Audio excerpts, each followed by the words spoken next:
we wanted to start a dojo and come up with like a badass name for it, what would it be? Would badass be the intensity that we would want to go at? I don't know. There was a part of me that always wanted to open up a dojo named Jim Bob's School of Whoop Ass, so it's just like, If we had to put two animals to it, if we had to put an animal and like an animal part to it, what would we want to do? Monkey tail martial arts? No. Rabbit's foot martial arts. Rabbit honey badger. Rabbit honey badger, or just or honey badger claw. Honey badger roo. It's like honey bam. Badger roo. Honey badger beauty.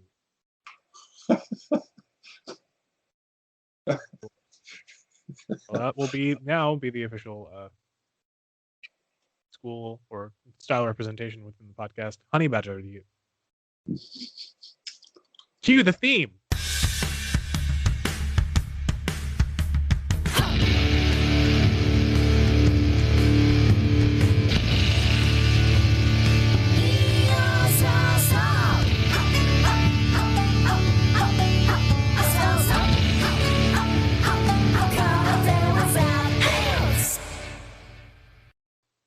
All right. Good morning, good afternoon, good evening, and good night.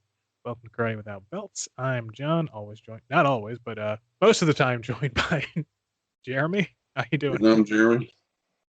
I was going to say you always join us, but that's not always the case. No. Until we shuffle off our jobs and become full-time podcasters.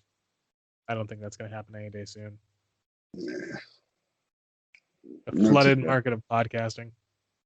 How have you been doing this week? Not bad.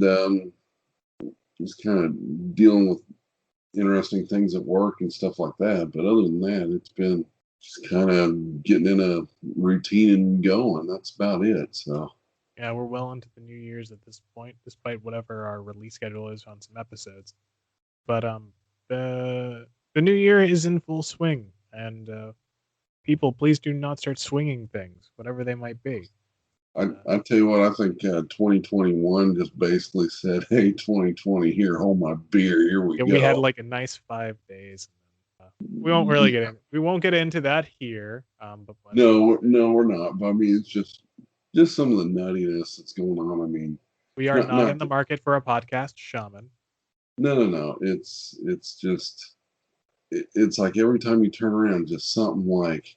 Remember back in March when we had a podcast where we just told people to calm down and use their karate wisely and not to panic? Yeah, I feel like we almost have to do another episode like that and be like, all right, everyone, stop panicking about potential. It's not just that. I mean, it's, everything's just kind of hitting at once, like people are getting unemployed, different things like that. So it's just, I think it's no longer just a virus. It's a lot of things are hitting a lot of people. So a lot of things are precipitating from other things. So and we've seen, it's sad to say 2020 did take some things from us karate wise. It did take some things from us sanity wise. 2021 will not. I think people are resilient though, and people are trying to, myself included in that, basically kick back on all those things they took that 2020 took away or 2020 damaged. So here's to kicking back on them on a bad time, and hopefully within the next 6 months we will start to recover from it. Regardless of that kind of dark topic, let's talk about Cobra Kai. Oh yeah, let's have some fun. All right, because we've been I didn't want to watch this TV show, to be honest with you. I did not want to get into it. We did our one podcast on Karate Kid, and I was like, I think we're good on that. And then we kind of mentioned it a little when we did our podcast on Karate Kid, and I was like, yeah, whatever. And then I ended up watching the whole thing, including the new season. So how do we want to go about this? Do we want to just kind of do a recap of the whole thing? Because I feel we can do that and maybe focus a little on season 3. This is not, by the way, going to become the review show podcast. We're going to do movies and stuff like that occasionally, but by no means is this going to become the norm. Yeah, just to break things up and have a little fun, So it's also in continuity of this podcast. This is feeding out from our discussion of Karate Kid 2. That discussion was more about culture and the identity that Karate Kid kind of failed to accomplish. So, all right. So, Jeremy, what was the story of this? Where does this story start? I mean, the story starts. It takes place 34 years, 35 years after the original Karate Kid came to light. Right. And specifically, we're talking about the tournament. Yeah. And so it shows the two main characters basically what their lives are, in modern day, and how they've progressed through life and what pitfalls they've had. So it's in that aspect, it's been quite entertaining to see that piece of it. Well, I guess we can get started by talking about the initial part of Cobra Kai, and it's important. I think to look at this and from the lens it was started to be produced, because it was initially produced for YouTube, which they were trying to launch their whole version of they're getting their part of the streaming wars, as it were. And now, Jeremy, are you in any way familiar with College Humor? College Humor? Yes. I didn't think there was any anymore, but anyway. Wow. Sorry. Did you just make a boomer joke? I don't know. Maybe. Yeah. But no, there's a YouTube comedy channel called College Humor. It's been around almost since the inception of YouTube, or since it's been popular. And they do a bunch of different skits. They got I think they were the ones who got Don Cheadle to play a swearing Captain Planet and stuff like that. And the beginning of this show felt like a College Humor sketch. It felt like they were just taking a joke about the 80s, and and it just felt like they kind of spun the joke into one episode, and it was the beginning of the series. I don't know so much that, but it really did capture kind of how people thought in the 80s. It wasn't that there were so many little 80s tidbits in little shots and stuff like that, and they'd throw something out and you just start laughing, and if you didn't grow up in the 80s, you'd be like, what are they talking about? Right. And I think this is the writing of this feels like people who grew up or were writing and making stuff at that time, and now they're looking at now, but they're looking at it as if they just woke up. They went to sleep in 1989 and then woke up in 2020, or woke up in 2015. And that's exactly how Johnny feels. The whole time is just like, wait, this guy didn't live through the 90s. This is why I feel this is probably 10 years too late, because if this was like 2000, this is why I mentioned College Humor, because College Humor started around probably 2007 or whatever. So it would feel like at that time, a lot of the things would be excusable, like him not understanding how a computer works, him not understanding how a phone works, him not understanding how like anything in the modern in modern society actually works. Well, but it feels like he just went to sleep in 1989 and woke up in 2015 or whatever it started. What's interesting is, I see people that I know that are like that. They don't get on any type of computers. They some of them still, this is no joke, some of them still have landlines. I know people have landlines. I mean, no cell phone. It's like, if you can't reach me at my house, too bad, and I think they've been pestered by AT&T to actually cancel. But there's still a handful of people out there that are like that, So a handful. like yeah, a handful, like probably 5 people. You know, well, 4 of them. yeah, I may know 4 of them here, but no, it, no, it's. I mean, part of it's kind of. I think one of the things that really set me back, at least looking at it, is like looking at how you did things in the 80s. You didn't have a cell phone, you didn't have email, you didn't have texting, you didn't have all this junk. I'm sorry, it clutters up your life. It does. And if you want to have a conversation with somebody, you went and had a conversation with somebody. You didn't hide behind a computer and text away, even though they're next door. Things like that. Okay, so I guess we can get into the gritty details of this, because in the Karate Kid universe, apparently the cops are completely useless. You get a out of jail free card literally all the time. Yeah. Because the first episode is Johnny Lawrence beating up minors, and he just his dad just pays him off, or pays off whatever, and then they just let Yeah. him go. In reality, he would be incarcerated for most likely 20 years if he wasn't already. And so that's why I feel his character just constantly has to recycle. It feels like just this man child who could never get over his own self, like his own like lost youth, and so he's constantly spiraling out of control. I mean, that's at least one way to put it.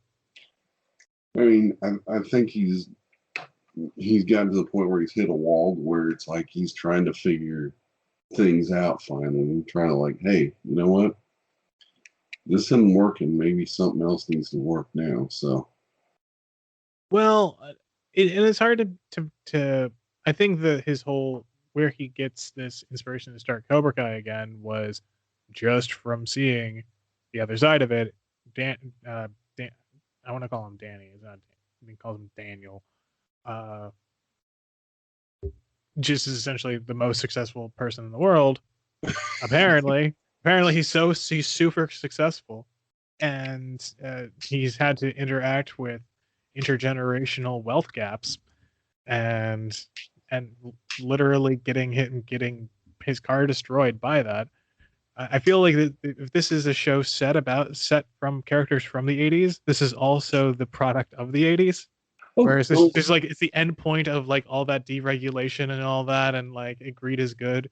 And then, oh yeah, so you have the two opposite sides of that: either extreme poverty and complete instability, or you're just selling crap to people in the form of cars, and you're living the high life. There's just no in between here.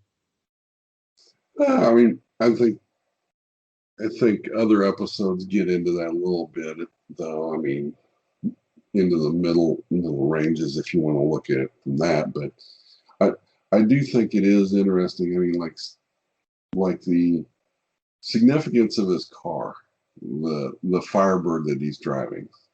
A ton of people had either a Firebird or a Camaro or a Mustang back in the 80s. I mean, it was like, was there any other cars made? Well, yeah, there were, but usually nobody drove. I mean, those were the main cars that everybody drove. Those were the cool cars. The cars Yeah. that made you an alpha, that made you a badass. And it's just that's where I find Johnny just to have this huge level of immaturity that just normally just burns off people, right? And it just never never came off of me. He wanted to stay in that. Well, I think the other thing though is the other thing that I got from the movie was how blunt he is. Like in the second episode, I mean, let's not go through every single episode, but in the second let's episode, break it down every single episode to the unique, minute details of the Austrian looking guy when Daniel was fighting him I forget, it was episode 5 in season 2 when he was defending Robbie and from the other two punks, and then this Austrian looking like 45-year-old buff guy comes after him. And he was like wearing like lederhosen or something. Just a I detail that stunned us. No, we're not gonna do that. no, We're gonna do a general for the first two, and then I don't know, do but general for all three. But yeah, I but think we can get into I, the I, karate I portion of this think in the podcast. but I think the thing that kind of set it up, though, part of it was with Johnny's character was like in the second episode on the first season, he's starting to have lessons with Miguel, you know, and Who he you just know, dismisses at first, and yeah, yeah, eventually has to but save. but but the part that I got though was, he hits him one time, he drops him, he gets up and hits his inhaler and stuff, and he goes, "What is that?" I was like, "It's my inhaler. I got asthma." He takes it and throws it across the dojo. I was like, "Not anymore." That that's the kind of stuff. I mean, that wasn't just in a dojo. That was your football coach. That was your basketball coach. That was everything in the 80s. I mean, it's like, no, you're not going to show any weakness. Otherwise, you're a pansy. Now, shut the hell up and get to it. I mean, and I mean, that was bam 80s kind of coaching. Baseball, whatever. I mean, man, I went through it with almost every coach I had. Today you can't do that at all. Well, and this is what's so shocking with it is that he did that, and the only well, and then he also throws him in a pool and ties up his hands and illegally, and just all of this nonsensical stuff. Like he gets beat up like 3 times, and this is where I feel like the writers didn't actually have a universe planned outside of their view of things from the 80s, because they clearly don't understand how schools function today and Well, how much none of these things is not saying they don't happen or like bullying doesn't happen or anything like that, but how much they get spin out of control like that, like 5 kids beating up somebody in a closet, how hard it is to actually make that happen in terms of just school security wise, and how schools are built. Like they go to a pretty nice school. You don't think they don't have like 10 security guards there? yeah, And so, I mean, it's a TV show. It's supposed to be fancy. yeah, It's reckoning back to the 80s.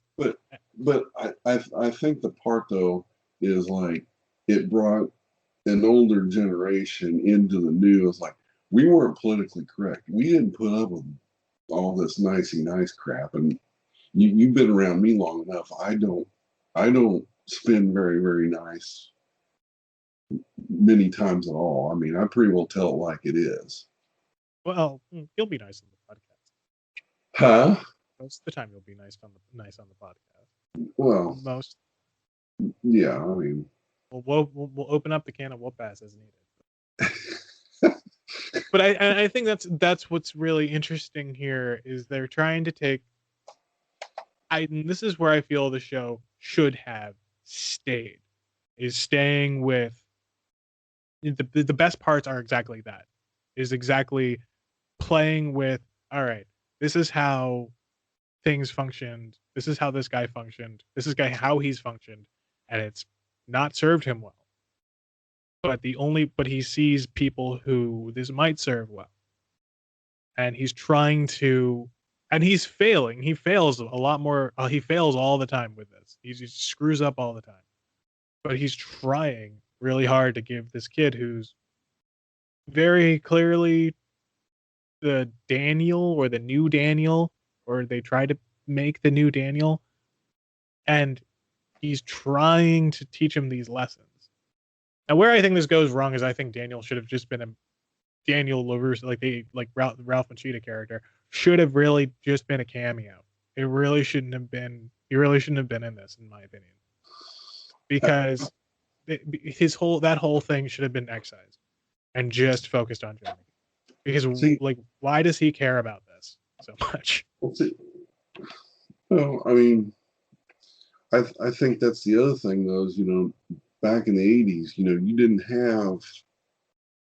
have a lot of counselors, helping you. I mean, it's kind of like one of my favorite sayings. I mean, fart and get over it. I mean, that's kind of how we were kind of brought up. It's like, look, you got a problem, fart and get over it or deal with it, you know? Well, and And there's good and bad parts of that. huh, but I mean, that part was kind of an important part of the story as well. If you look at it from an 80s point of view, in which basically, yeah, you can be all successful and stuff, but there's still something in your past that still kind of lingers on and still kind of bothers you, things like that. And guess what? I'm the same way. I mean, there's a couple things in my past, back in the 80s when I was in high school. If something reminds me, man, it just really, I don't know if it irritates me or just like, man, I wish I would have really dealt with that differently, or I wish I would have done something differently. well, and that's why I feel this could have either been like more of a limited miniseries or been a little more focused. But obviously, the way things are created nowadays, they have to spin out to 7 seasons or whatever. Yeah. We gotta milk everything for all it's worth. What I don't like is the kids aspect. Not Miguel. I like Miguel. They don't focus on him later on, and they just kind of give him give him a very bad dialogue. I feel in the later episode, kind of in season 2, don't really focus in on him all that much. And season they get him back, but they just forget who he is as a character. Because you're so focused on like everything else, and that's why I feel season 1 is still their strongest season. I mean, season one, yes, because it was new, it was good, it was good, it was a great start. Season two, there were parts that I liked, but there wasn't. I just really felt kind of the whenever at the end it was. I mean, yeah, I mean there were some cool fight scenes and stuff like that, but overall it was just the.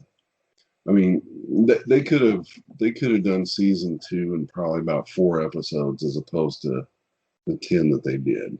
Yeah, and so I guess we can get into specifics here. They're like season 1 basically parodies. I don't want to say parodies, but parallels the first Karate Kid movie.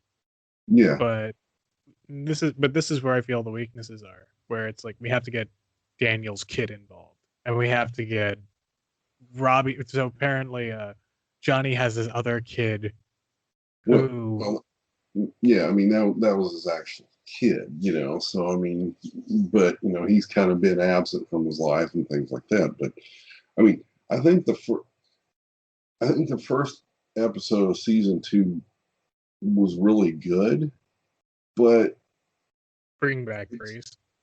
it just kind of I don't know where. I mean, it just kind of went kind of all over the board. It just felt like it went all over the board. Yeah, I mean, it's just season two of these things generally do because they don't have, unless you're Vincent Gillian and you've already basically written 2 seasons of a TV show, which like Breaking Bad, I go back to that. Whereas like that was drawing on nothing original. That was drawing on no pre-established characters. It was in drawing on any movies or anything, right? That was drawing completely from like one person creating a story. And this has so much to draw from, and it goes all over the shot, and it has to create new characters. That's why I strongly disagree with even just the creation of Daniel's daughter and Johnny's son, because they the writers didn't know how to make her anything more than just a girlfriend. In the end, like what is she more than just a girlfriend? Or what is Robbie than just like a guy who bounces from person to person? They I feel they're fine. Like the actors did fine with them, even though Robbie has like resting pouty face the whole time.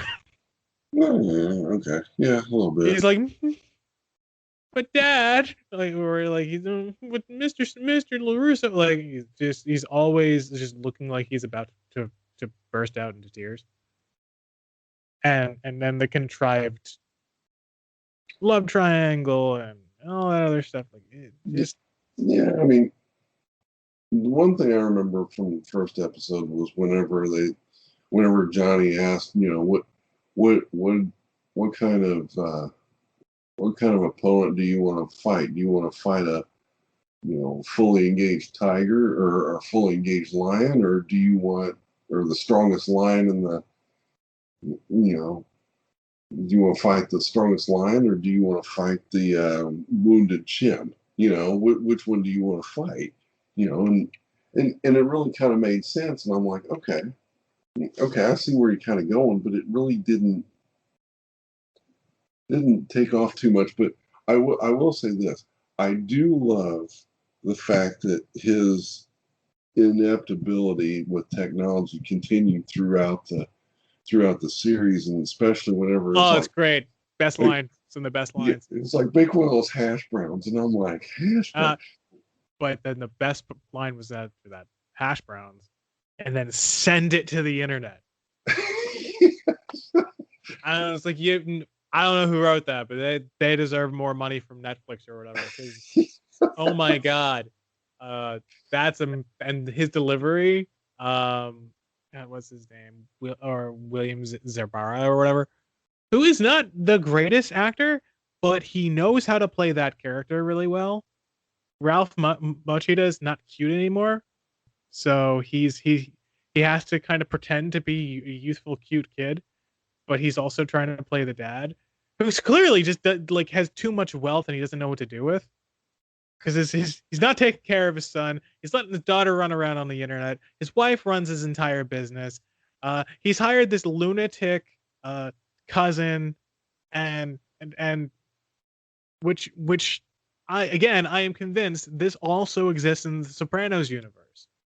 Well, I think it probably exists in pretty much almost every family out there a little bit. I think everybody can kind of relate to somewhat to most of these characters. It's like, yeah, that's Uncle Joe or that's cousin Bob or whatever. It's just like, yep, I can relate to this.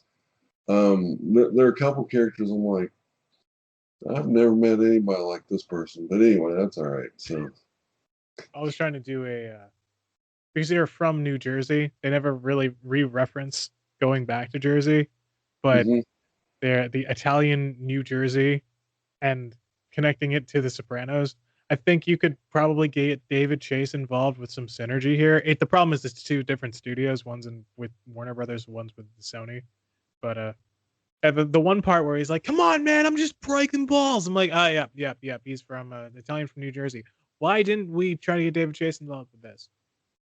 Just get a cameo. Just get one of the Sopranos characters to just do a walk on. Be fine." Some of them survived that show. Now, now I did like a couple of the cameos, or at least the one in the third season with Dee Snider. I thought that was pretty cool.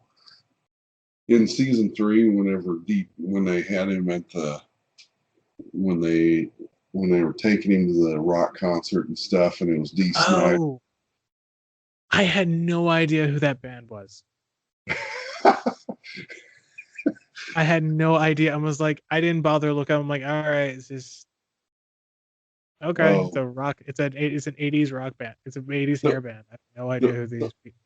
the only thing I think that they should have done, I think it should have been Rat, since it was like, what was it? Whenever Johnny told him to get some good music on his for his ringtones and stuff, and he looked up '80s music and stuff, and he went on some '80s binge of rat and roll music and stuff, and it was just like, oh my goodness. And apparently, supposedly, after that episode, I guess sales of rat music went went nuts. Because I mean, a lot of us were like, "Oh yeah, I remember that song. Yeah, I remember playing that. They were playing that on the bus." The problem was that episode. They should have kept all the. Okay, I guess we're getting to season 3. So, talked about it a little last time to keep continuity in the podcast, but if you just looked at those 2 episodes where he goes to Okinawa, and because in the last podcast, he said Mike had just watched those 2 episodes, and he didn't watch any of the other ones, didn't know what was going on really with the plot. So it's Yeah, so tonally confusing because this is Daniels, doing the on-screen goodbye to Mr. Miyagi. You have uh the new characters doing some nonsense, which is also probably, I don't know, doesn't really work, but we'll talk about season 3 in a minute. And then you have Rat and them going to a concert, all in the same episode. And then right, and then we also have Daniel's wife, who I don't like, walks in and slaps up Kreese or whatever. no, no, come, no, come on. I, I, I think the gal that plays Daniel's wife is awesome. I mean, she's kind of like the voice of reason half the time. I mean, I mean, she's kind of like the. No I, more karate. No more karate. It's bad well, for everybody. No more karate.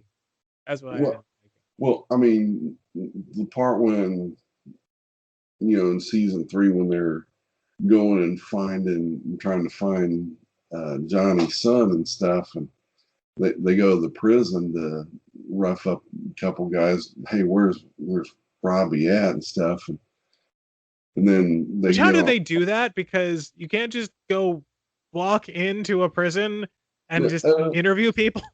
well, I mean, you could. Because neither of them are legal representation nor family. Well, I mean, you can go. It depends on the security level of the prison. If you request a visit, now I know there's a lot more rules than just say, "Hey, I'm going to go see this person." Yeah, that ain't going to happen. And But this is why I feel like the writers are just like, yeah, they still well, thinking in 80s rules, but in 2020. well, I mean, there are more rules, but I mean, if you put all those rules in there, I mean, the episode would have been like 4 hours long too. So Well, I know, and that's that. You have to move a story along, but yeah, it feels. I guess we can bounce around because this is where I get to with the whole school fight, where I mean, you are older than me, so I grew up in a bit of a different time than you. I'm not revealing ages on the podcast, but I remember in a school, if somebody took over an intercom and screamed, "We're going to get into a fight" or something like that, that person would be caught by the security guards or whatever. An adult entering the school who starts beating up kids would be arrested. All of these kids would be arrested because all of and this is the thing with the making up Miguel's like injury to be the biggest thing in the world.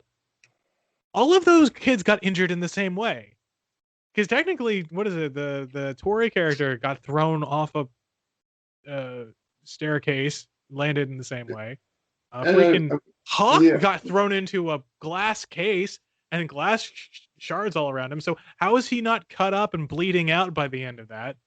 Uh, like that one kid, like Tweedledee and Tweedledum, like one kid like smacked him with a book. How does he not have a concussion if not like permanent like mental injuries? Like there's just so many things, and like even the fights choreography themselves is just like they're just pushing each other around, and they because they have to move from scene to scene, and it's just like, what is this, Power Rangers? It just it ah that was part of the episode that I did not like. I mean, there were parts of it that were pretty intense on that fight scene from season 2, yeah. but it was just. I mean, it kind of set the tone, but it didn't need to go to that level. But I mean, back in my day, man, I mean, You were gonna have a full out school fight like we, even like we that. we ended up having one. It wasn't quite that bad, but it was about 10 kids got into it, and it became quite, which, I mean, it was pretty intense. I mean, it got to the point where, how most people want to see the fights and stuff. It got to the point where people were like, I'm getting the heck out of here. This is getting insane. And so once people start clearing, then, but back then, I mean, teachers had to, I mean, we didn't have security officers. I mean, teachers broke that stuff up. And then the teachers in the episode be like, I don't get paid enough for this. I'm You, like, yeah, you're you, probably right, but at the same time, Either that or the football wrestling. I mean, if it was somewhat, I do remember that one, and it was like the football, the wrestling coach, I mean, all those guys were up there, and I mean, I I hate to say it, but one, those kids got what they deserved, and the coaches did not. Let's just say they showed no mercy on those kids. I mean, it was like, guess what? You're getting thrown into the locker, you're getting thrown on the floor, you're getting slammed onto this. It was like, well, and it, this is what the security guards today would do. Like well, they wouldn't. Everyone says, and I'm not trying to make generalizations on the podcast or act like it, like everyone's a cruel monster or anything. But security guards today would treat any kid who'd be acting like that today. yeah, I have no doubt in my mind. yeah. And Uh, I think it's gotten to the point where, teachers can't Teachers can't truly, put teach. I yeah, mean, not unless they're being attacked, or not unless it's if not even there's that.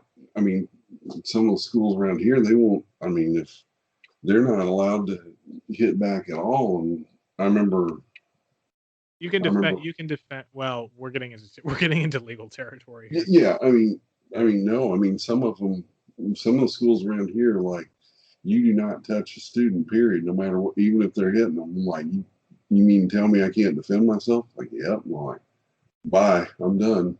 What do you It's think like, about that that? ain't gonna happen. Well, and it goes in back to the line in the show. I don't get paid enough for this, but Yeah, that's neither here nor there.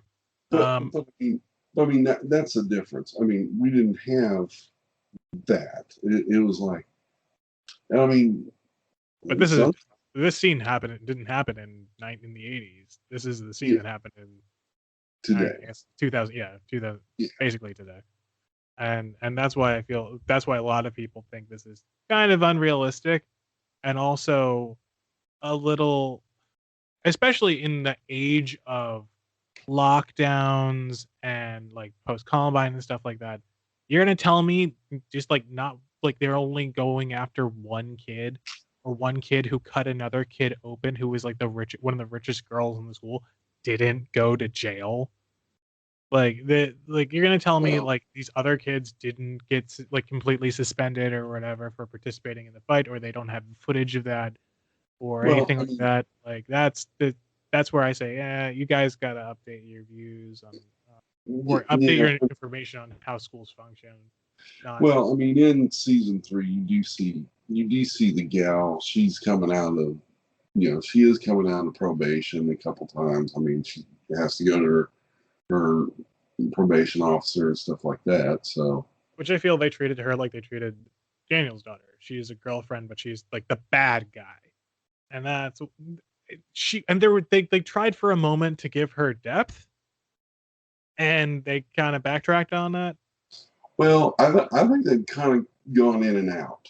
Yeah, I think they've gone in and out because, I mean, they do show kind of her side of the story, her life story, and why she's kind of has the I guess mental toughness would be one way to put it, but I mean, absolute craziness would be another. But I mean,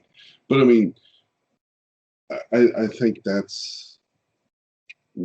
I think that part was kind of interesting. I mean, she's actually trying to take care of her brother. She's trying to take care of her mom.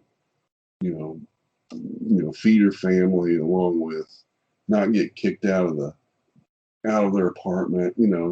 So I mean, you kind of see that side of her as well. But it's kind of it ends up getting lampshaded because then they're leading an assault on the Miyagi-Do kids. That's one thing I thought was also like, okay, like you're gonna have the Jets versus the Sharks.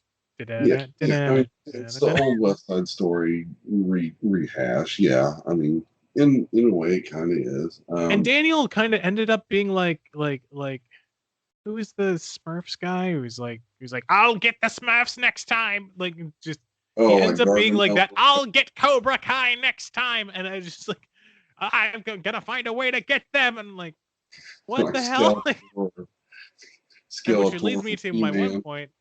Everyone in this universe is every all the boys who do karate in this universe are stupid, or at least who were from that era were really stupid. Because this is why apparently after 3 movies, Daniel still needed pretty much until he died needed Miyagi to be there because he's just too dumb to like to lead his own life.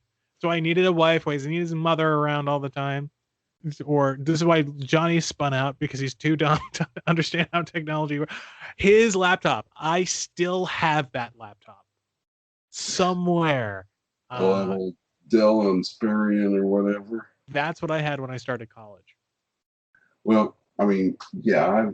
Matter of fact, I got one sitting in my pile over here that I need to take over to the recycler to go get it destroyed. So it's just kind of, yeah. No, I mean, it was a well made machine, things like that. But yeah, it was kind of comical. But the other thing I thought was interesting though, going into season 3, I really thought they really built up some of the other characters. I mean, especially Kreese. Better fleshed out, and I think spitting off from our conversation from Karate Kid 2, or sorry, Karate Kid was we actually see his like PTSD. Yeah. Now, whether I don't really like how they could have done a little better with his whole Nam stuff. Well, it was pretty good. I mean, Okay, but yeah,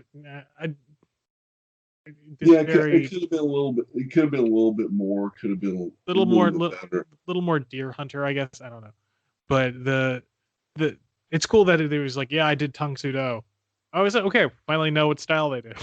These Yeah. are just a bunch of Tung Sudo students and they had no idea. And he called it Cobra Kai because he ended up in a pit of snakes. Okay, it was a little Well, obvious, but I did like how they built him to show why he always will be at perpetual war with people. yeah. I mean, a lot of that I agree with, but I mean, it's like, just going through the things that he did, it almost completely you understand all the way back to Karate Kid how he was. And I mean, it makes 100% sense. Do you like how in this show that they keep on trying to re-justify Karate Kid 3? Because they could have left it out of canon. They could have not touched on it. And they went They out of could their they could have, but I also think that it is part of. I mean, it is part of the series. I mean, the original 3. It does have one, maybe 2 characters that could play big roles.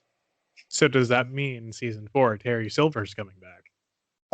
I would. Is I'd that almost, Terry Silver at the end? I I bet it is. I mean, I assume that it is. Now, there's a fan theory out there that says Terry Silver is Miguel's dad. I don't buy it. Yeah, I don't buy that either. It doesn't make a lot of sense. No, because I mean, yeah, We don't have to get into fan speculation there. no, I mean, I it mean, is a part of the series, but they keep on. tamping down on Karate Kid 3 happened, Karate Kid 3 happened, Karate Kid 3 happened throughout Well, all of the seasons. They didn't. It's not just like one time, well, but I mean, because he only. Sorry. you had three movies with Ralph Macchio, Right. and so not to at least acknowledge that part would be kind of like forgetting part of the entire story. You can make a good story out of something that wasn't great. Yeah, and I think they could have done Karate Kid 3 a lot better, and it would have been or a lot different. It would have been 10 times better. Well, my rewrite on Karate Kid 3 would be they bring Yuki and Kumiko to America, Yeah, which seems like it was what Karate Kid 2 sets up to be, and then they're just like, no, they go back and essentially they do it's the trilogy thing, where it's like they did the first one. Oh, the first one was great. Then they do the second one. Oh, it's much different and darker. What do we do for the third one? Let's do the first one again. Star Wars did yeah, it. Like, I guess Die yeah, Hard kind of did it.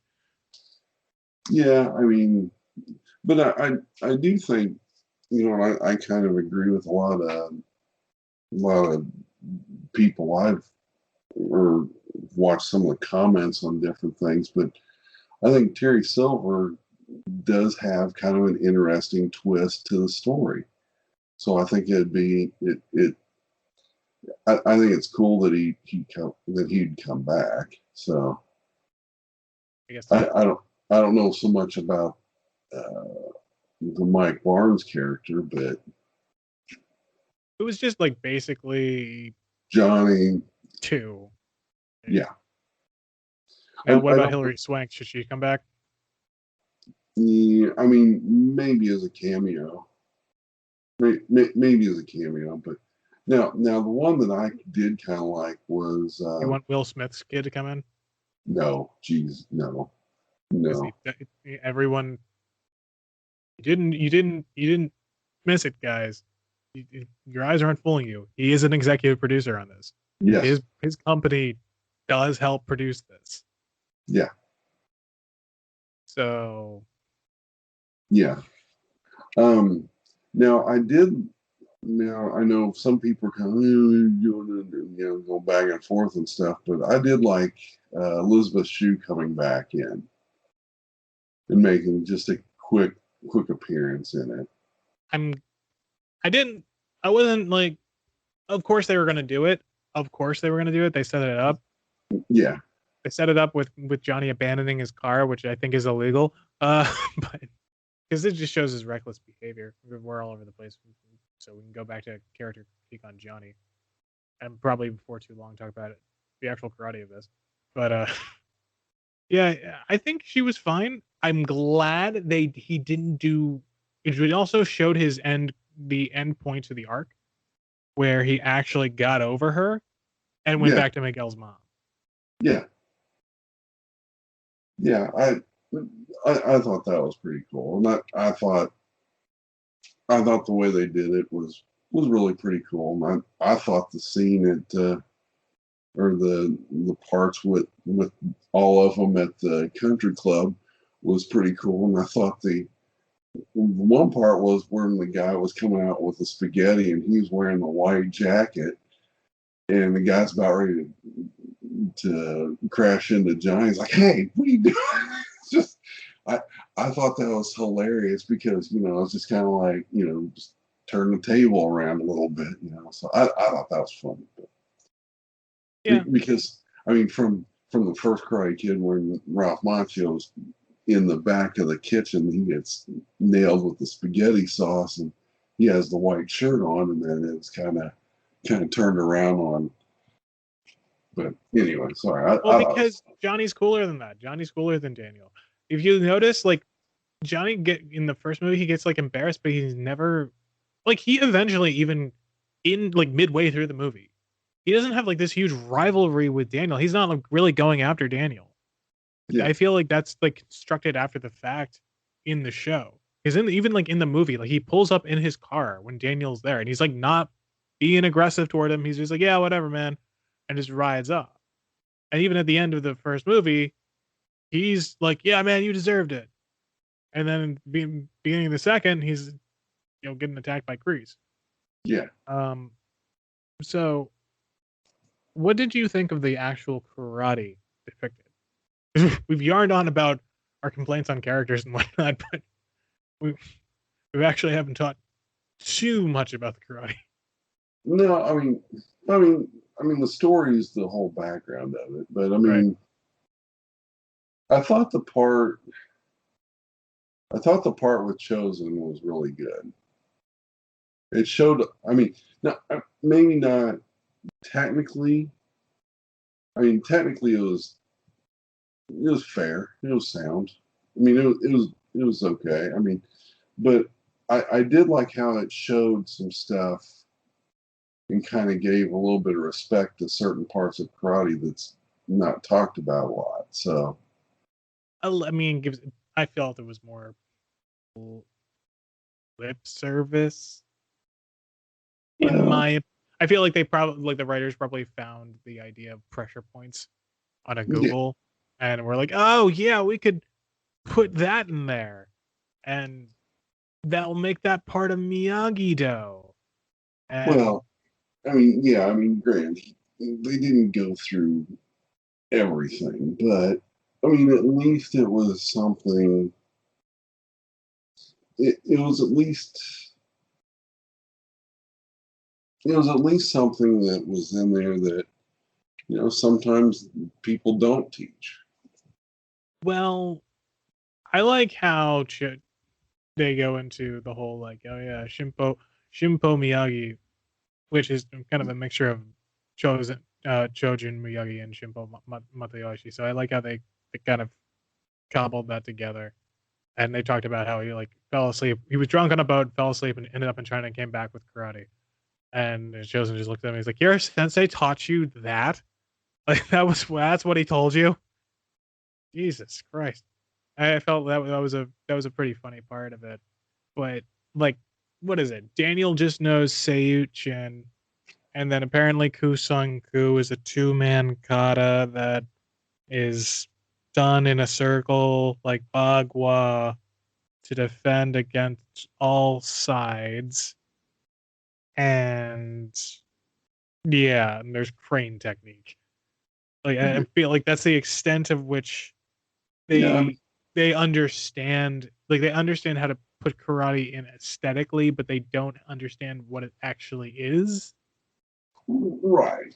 I mean, I don't disagree with that. You're right. I mean, there wasn't a lot of depth to it, but I I thought just kind of how they just at least showed it. It was at least respectful. I mean, I didn't think anything bad. So No, and I that's why I like the first season the best because it actually showed like, oh no, other people do karate. It's not just yeah, these two chuckleheads. It's also like there's a whole group of other people who do karate in the rest of the world. And I did enjoy that bit of it. Didn't really like how like Sam everyone that Daniel's daughter was like, yeah, that was good, but you have to really change your hips when you do that triple arch backflip. It's like, dude, you did this for like 10 minutes when you were 10 years old. It doesn't mean like well, how do you talk? Why are you talking all this like technical highfalutin stuff? That has no oh, application anywhere. well, I mean, you really don't know what all she really went through. I mean, it really never talks about it. I mean, Well, other than she trained with it, that was it. But once she got into kind of high school, it's kind of, oh no, no, no, kind of typical teenager. So and that's what's interesting is that Daniel had effectively retired. Like, he had effectively retired from karate. He had effectively stopped doing it. yeah, Uh, and then this whole thing sparks him back off, which is I think cool because that also it in thinking about this, I feel it is both completely unrepresentational and a complete fiction, a complete fabrication of everything that karate has gone through since the 80s and in America and with its relation to its forebears with Okinawa and stuff. But also paradoxically, it's exactly right. It's exactly what's everything that's happened for the last 40 years, and is exactly representative because it's got all the things in there that we've all seen. This is, I feel like, the Spinal Tap of karate. That it's completely fictional and has nothing to do with any actual band. But any band who sees Spinal Tap is like, yeah, that was our band. That's literally the story of our band. Where if somebody who does karate sees Karate Kid, is like, that's not what we did, but that's pretty much how things have gone for the last 30 years. Yeah, I mean, and not only that, but I think also, I mean, I think it does speak to people. You do karate, then you get busy with whatever you're doing, and then sometimes it goes by the wayside, or it's, I wouldn't say an afterthought, but it's just kind of like, well, it's just not the priority that it was at one time, and it's not central focused. Right. Where it becomes center focused. I don't know. I just to surface of the story. How did you feel about the ending of season 3? I thought, overall, I thought it was pretty good. Overall, I thought it was pretty good. You kind of see where we're finally Johnny and Daniel kind of come together. They finally have put aside their differences over 30 plus years. I think now what that's going to look like in the next season, I have no idea. But no, I mean, I just thought it was kind of interesting. But like I said, I'm kind of curious how that's going to work too. So, well, did you notice the one part? This is why I'm a both broad and detailed guy. Did you notice the one little line where they were trying to? They got. I like Johnny's new dojo name, Eagle Fang. That's badass. Which is like, why didn't you just go Eagle Claw?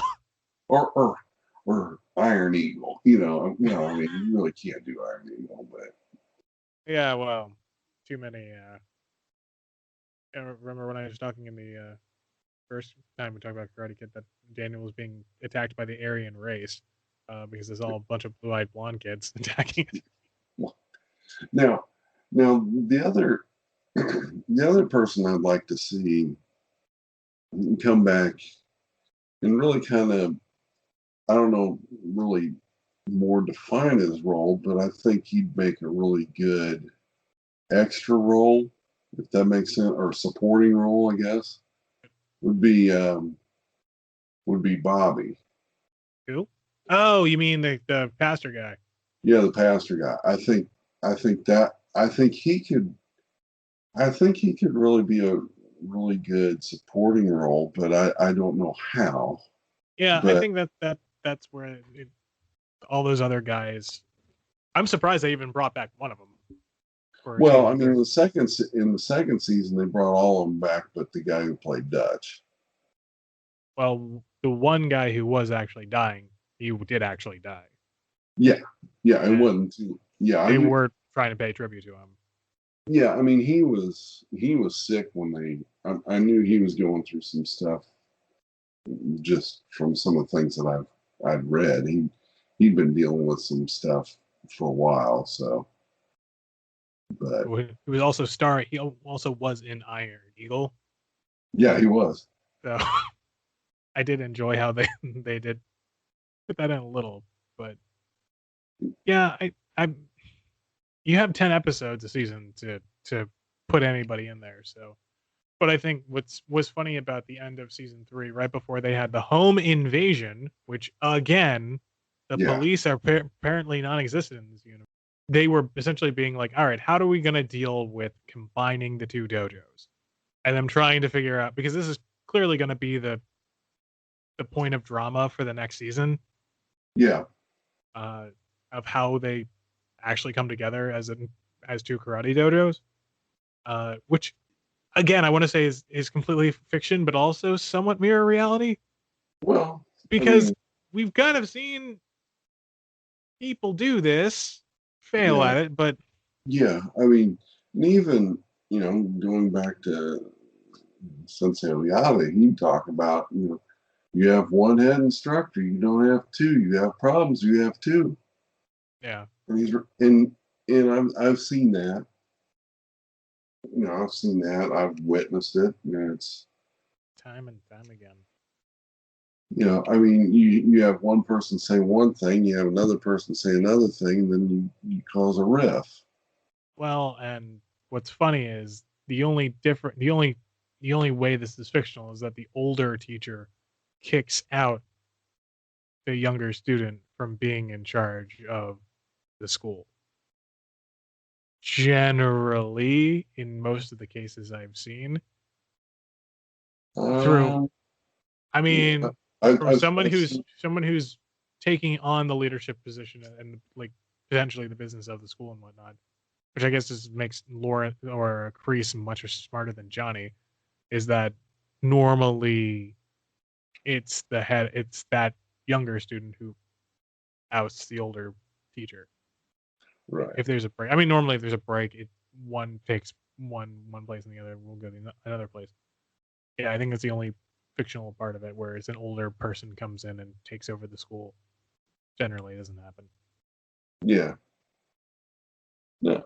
Yeah. I mean, I guess I've seen it both ways. I've seen both ways happen. So it's usually pretty sad when it does. So Either way. So yeah. I mean, this I feel could have been the end of the whole show. They could Mm, have just ended it, and they could have just rewritten the end to be like, and we called the police and got Chris arrested, and then they just combined both the dojos, and that's that. Which I think would have been satisfying, but I, they want to do the tournament again. yeah. I don't know. Personally, I think they could have made a couple more episodes and finished. I think it did leave it a little open, but I mean, one more season. I can definitely see now one more season it should end. I mean, that would be me. Three I more, huh?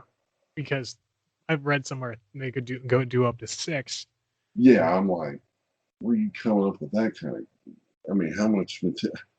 I and mean, then Will Smith's kid and Jackie Chan walk in. I don't think you'll see that, but I don't know. You might, but I don't know. I can see one more season, but I could also see, if they would have pushed it out about another, I don't know, maybe 4 or 5 episodes, I think they could have ended it real nice. I Yeah, I I, I did think it was kind of interesting how the girl in the first episode that got the front wedgie ends up falling for the uber geek. I thought that was kind of funny. that was nice. Huh? That was kind of nice to see. I like the only un, that was kind of the only not that wasn't unbelievable, but the unbelievable part was how he healed his arm in, I don't know, like 3 episodes, and then like one episode he gets his arm broken, and 3 episodes later he's Now, there's one other thing we haven't really talked about, and I think it was kind of an important part was the guy who plays Hawk.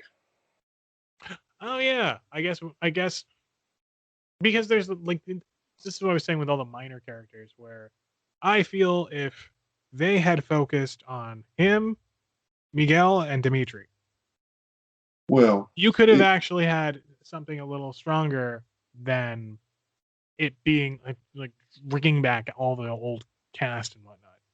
But well, I I, did I like his character arc going from the beginning of the show to then, where he basically has to turn heel. He turns heel twice. well, I think the part that I like about it is I think it kind of speaks to a lot of people who practice.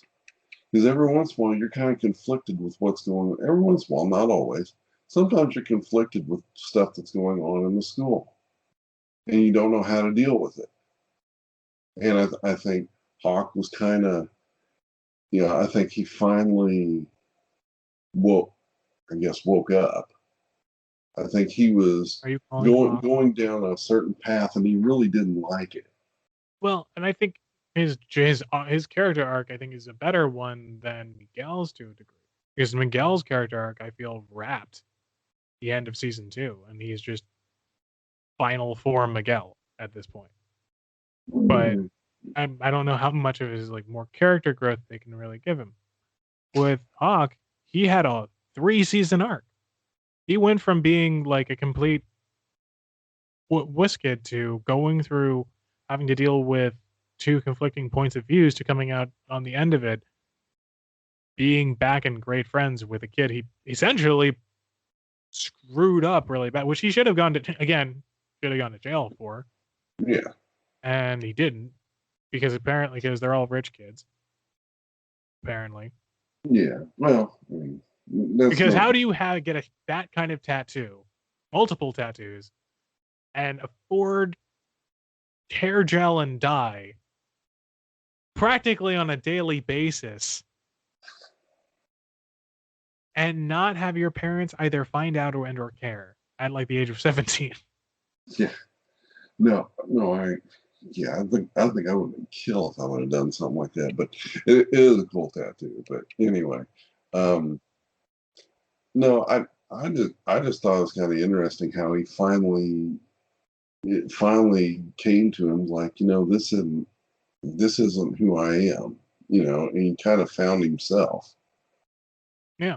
And he ended up back at the place where he vandalized Yeah, and was, I think, it actually did give a closure to the Karate Kid 2 theme of forgiveness, yeah, which is, oh, we talked about it last time, but the whole theme of redemption and forgiveness here, of bringing back the 80s, as it were.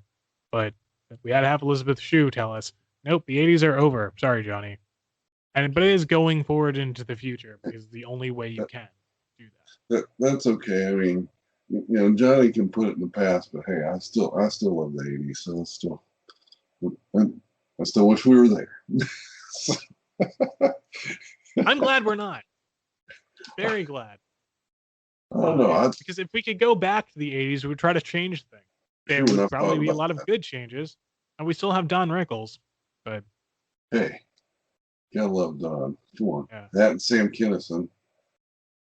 eh.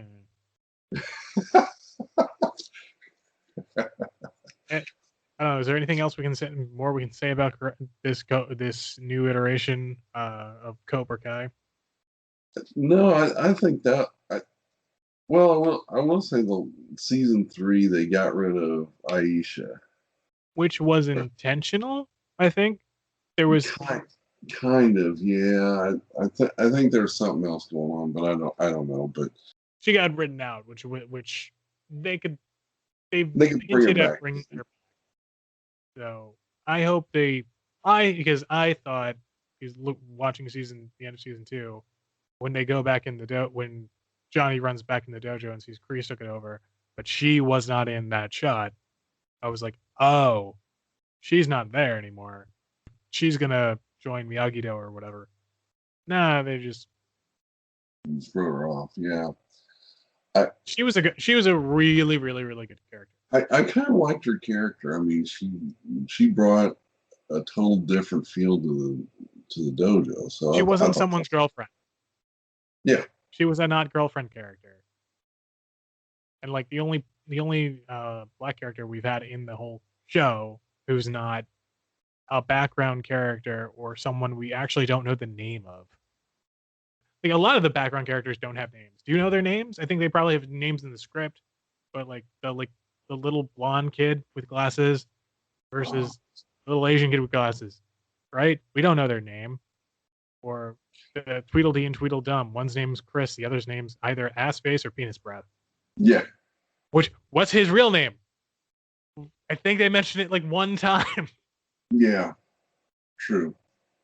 So I do like how the show got more legit as time went on with its social media. Because if you watch the first season, it's very faux social media. Like this could be something.